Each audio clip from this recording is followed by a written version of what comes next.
Hi guys, मैं हूं जूनी और आप लोग देख रहे हैं जस्ट एक्सप्लेन। और आज मैं इस चैनल पर एक्सप्लेन करने जा रहा हूं हंटर हंटर सीजन 3 का एपिसोड नंबर 3।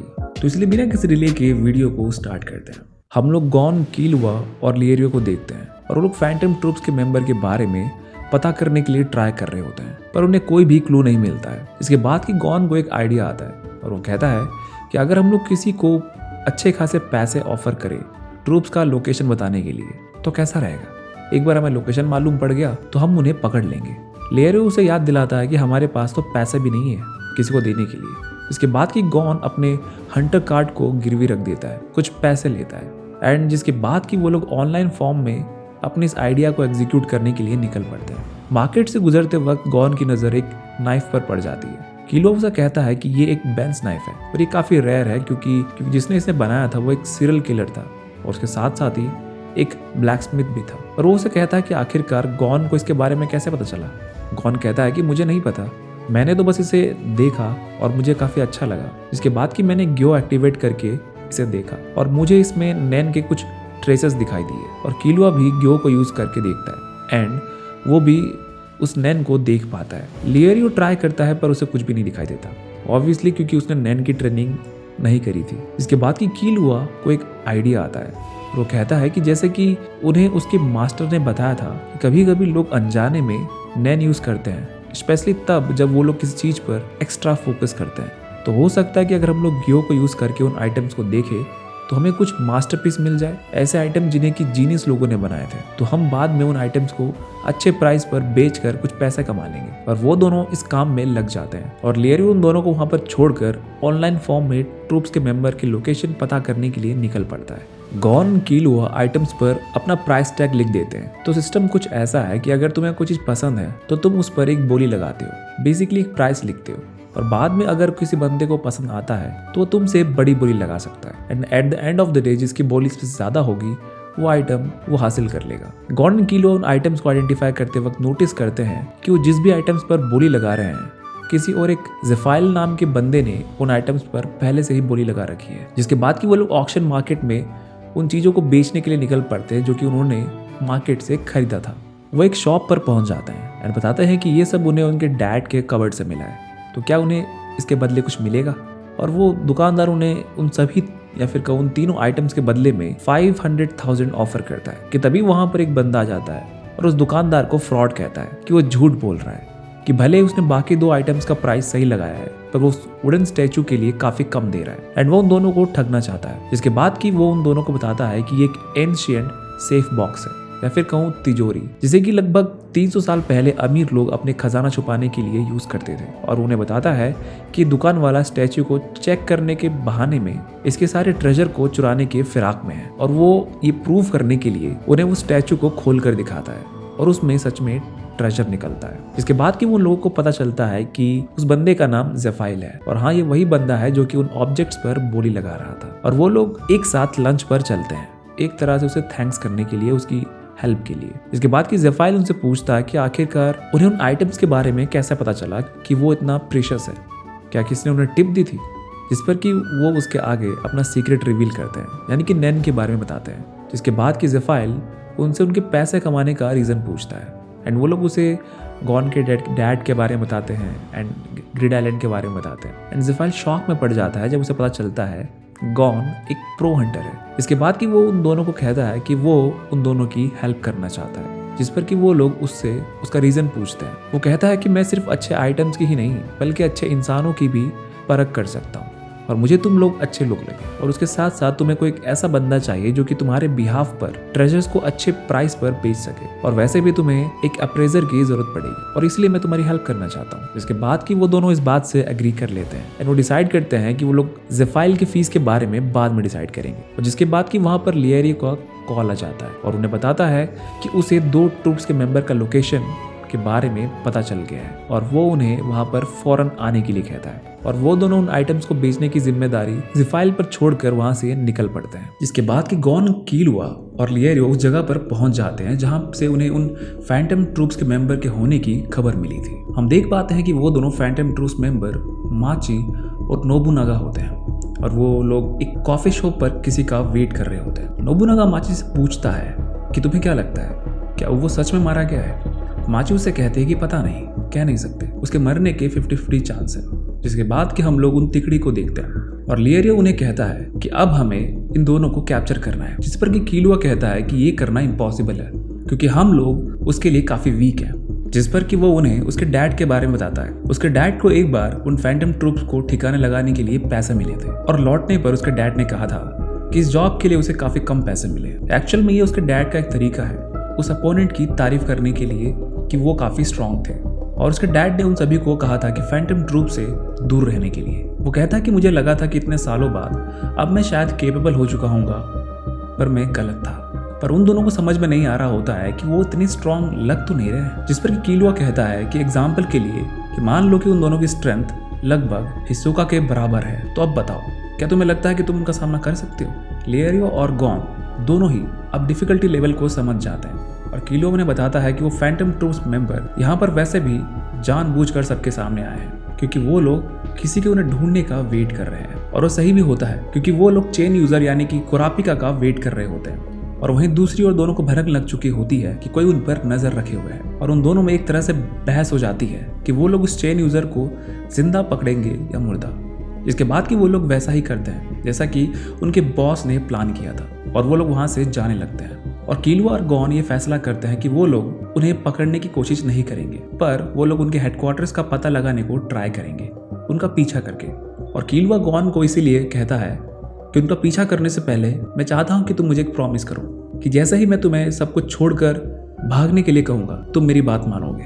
और जिसके बाद कि वो लोग उनके पीछा करना शुरू कर देते हैं। उनका पीछा करते हुए कीलुआ नोटिस करता है कि वो लोग सिटी के आउटस्कर्ट्स में जा रहे हैं, तो कंफ्यूज हो जाता है कि क्या वो कोई ट्रैप है या फिर वो लोग सचमुच में उनके हेडक्वार्टर्स की ओर बढ़ रहे हैं। कीलुआ सोचने के बाद फैसला करता है कि वो उनका पीछा करना जारी रखेंगे और वो लोग एक सुनसान एरिया में पहुंच जाते हैं और गॉन और कीलुआ उन पर नजर रखे हुए होते हैं। पर वो लोग जानते हैं कि उन लोगों को उनके लोकेशन के बारे में पता नहीं है, तो लोग कभी भी वहां से भाग सकते हैं। इसके बाद कि नोबुनागा को एक फोन आता है और फिंक्स ने उसे फोन किया होता है और वो नोबुनागा को उनका लोकेशन बता देता है। इसके बाद कि वो दोनों यानी कि गॉन और कीलुआ वहां से भाग खड़े होते हैं और उनके रास्ते में फैंटम ट्रूप्स के बाकी मेंबर आकर उनका रास्ता ब्लॉक कर देते हैं। जिसके बाद कि कीलुआ फिंक्स से बचकर भागने की कोशिश करता है पर वो उसे भागने नहीं देता है। और तभी वहां पर नोबुनागा भी आ जाता है और दूसरी ओर माची गॉन के पास पहुंच जाती है। जिसके बाद कि हम देख सकते हैं कि वो दोनों पूरी तरीके से घिर चुके होते हैं। इसके बाद की सीन चेंज होता है और हम लोग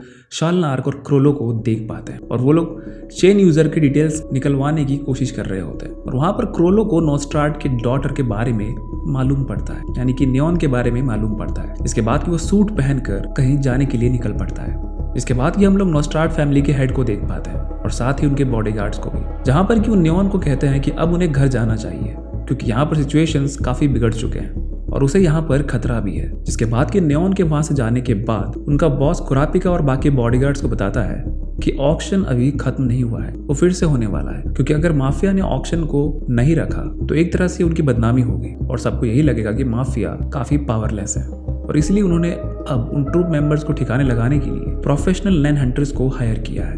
और वो कहता है कि हमें भी उनका साथ देना होगा ताकि हम लोग नोस्ट्राड फैमिली की इमेज को बचा सके। और इसीलिए वो कुरापिका को कहता है कि वो भी उन प्रोफेशनल लैंड हंटर्स के साथ मिलकर उन ट्रूप मेंबर्स को ठिकाने लगाने के लिए काम करें। इसके बाद की सीन चेंज होता है और हम लोग गॉन और कीलुआ को देख पाते हैं जो कि दुश्मनों से घिरे हुए होते हैं। और हम लोग नोबुनागा को देखते हैं और नोबुनागा कीलुआ से कुछ सवाल पूछता है, जैसे कि वो उनका पीछा क्यों कर रहे थे और उन्हें नैन यूज करना किसने सिखाया है और क्या वो किसी चेन यूजर को जानते हैं या फिर उसके लिए काम कर रहे हैं। इस पर कि कीलुआ समझ जाता है कि झूठ बोलने से सिचुएशन और भी ज्यादा बुरी हो जाएगी और इसीलिए वो सच बता देता है, जैसे कि वो उन्हें फॉलो इसलिए कर रहे थे क्योंकि उनके नाम पर माफिया ने काफी बड़ा इनाम रखा हुआ है और उन्हें नैन का यूज करना उनके मास्टर ने सिखाया है। और उन्होंने नैन यूज करना इसलिए सीखा क्योंकि वो एक प्रो हंटर बनना चाहते हैं।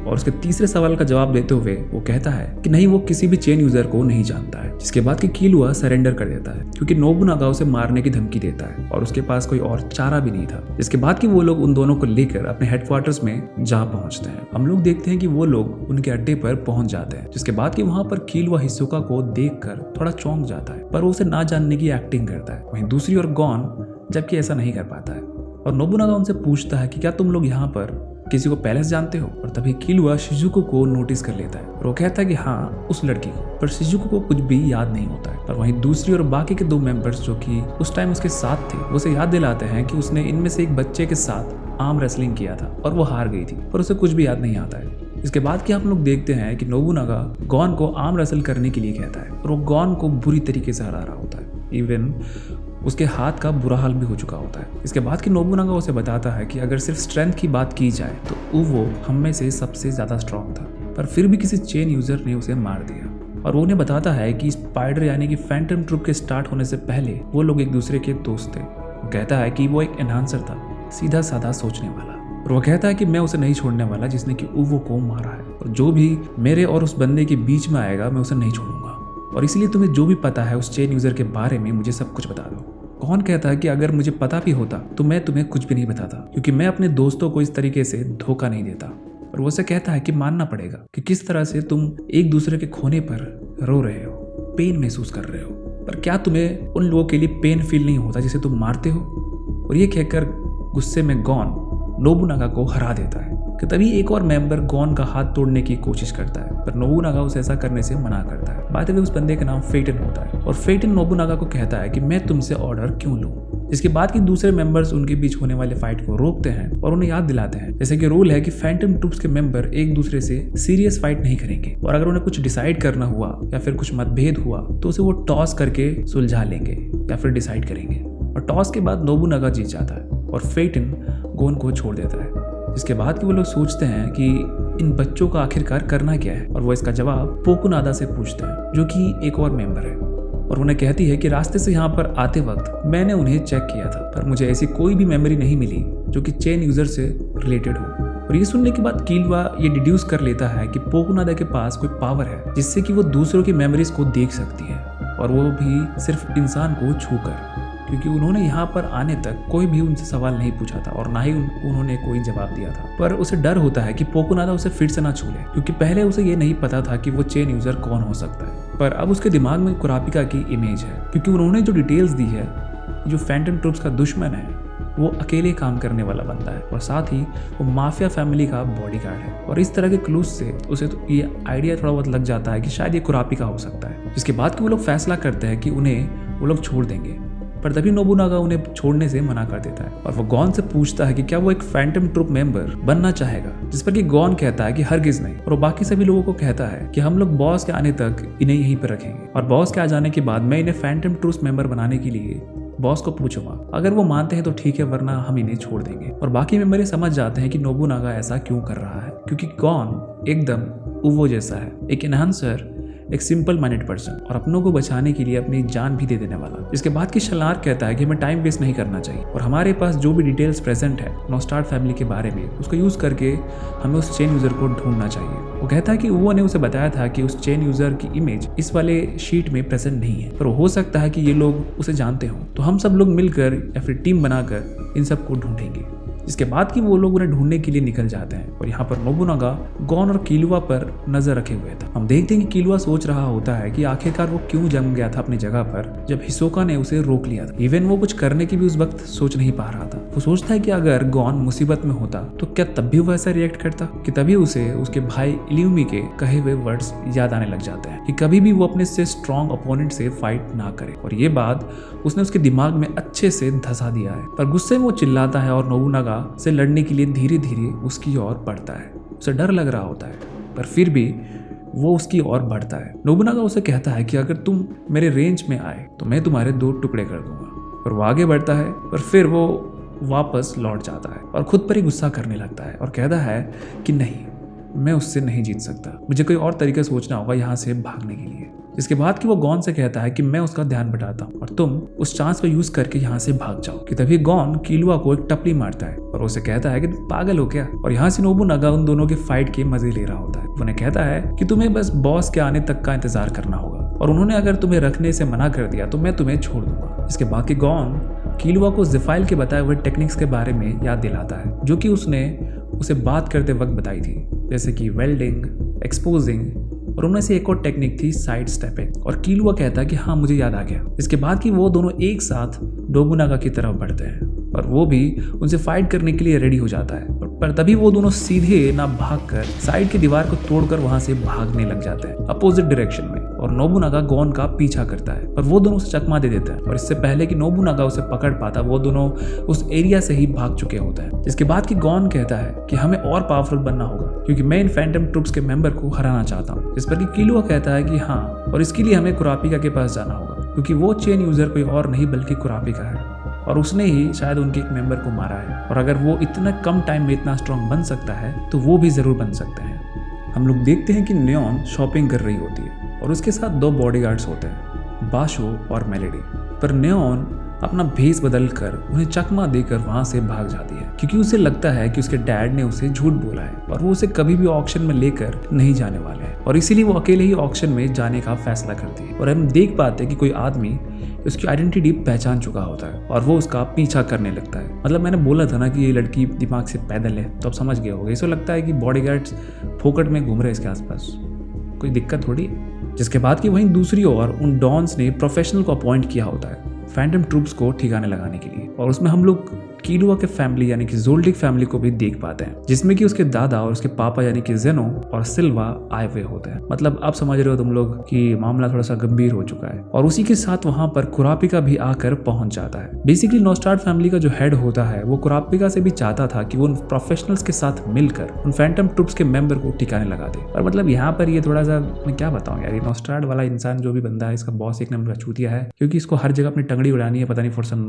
रीजन। मतलब इतने सारे डॉन्स तो 10 डॉन्स तो थे ही, उसके अलावा बाकी जितने भी बंदे थे जो माफिया के मेंबर्स है उनमें से कोई टांग नहीं अड़ा रहा, पर इसको हर जगह अपनी टंगड़ी अड़ानी है फॉर सम रीजन। क्या करे, अब बाद में लेगा ये, भुगतेगा, देखना तुम लोग। और वहां पर उन्हें इंस्ट्रक्शन दिए जाते हैं कि उन्हें उन फैंटम ट्रूप्स को मारना है, और उसी के साथ आज यहाँ पर फिर से ऑक्शन होगा और किसी भी तरीके से उन्हें यहाँ पर होने वाले अटैक्स को रोकना है। इसके बाद कि कुछ लोग टीम्स में बढ़ जाते हैं और कुछ लोग इंडिविजुअली काम करने को कहते हैं। इसके बाद कि जब कुरापिका एंड नोस्टार्ड फैमिली का हेड वहां से ऑक्शन हाउस की ओर बढ़ रहे होते हैं कि तभी मेलेडी कुरापिका को इन्फॉर्म करती है कि न्योन उन्हें चकमा देकर वहां से भाग गई है। और ये सुनकर उसके पापा के होश उड़ जाते हैं, और उड़ने ही चाहिए भाई। और मतलब यही होता है जब बच्चे को कुछ अत्यंत ही अधिक प्यार किया जाता है, और इतना कि उन्हें पता ही नहीं है कि सही और गलत में फर्क क्या है, और असलियत की बाहर की दुनिया के बारे में कुछ नहीं पता। इसके बाद ही कुरापिका अपने चेन्स का यूज करके ये पता लगा लेता है कि वो ऑक्शन हाउस तक पहुंच चुकी है, और वो लोग उसे पकड़ने के लिए ऑक्शन हाउस की तरफ जल्दी से रवाना हो जाते हैं। वहीं सीन चेंज होता है और हम लोग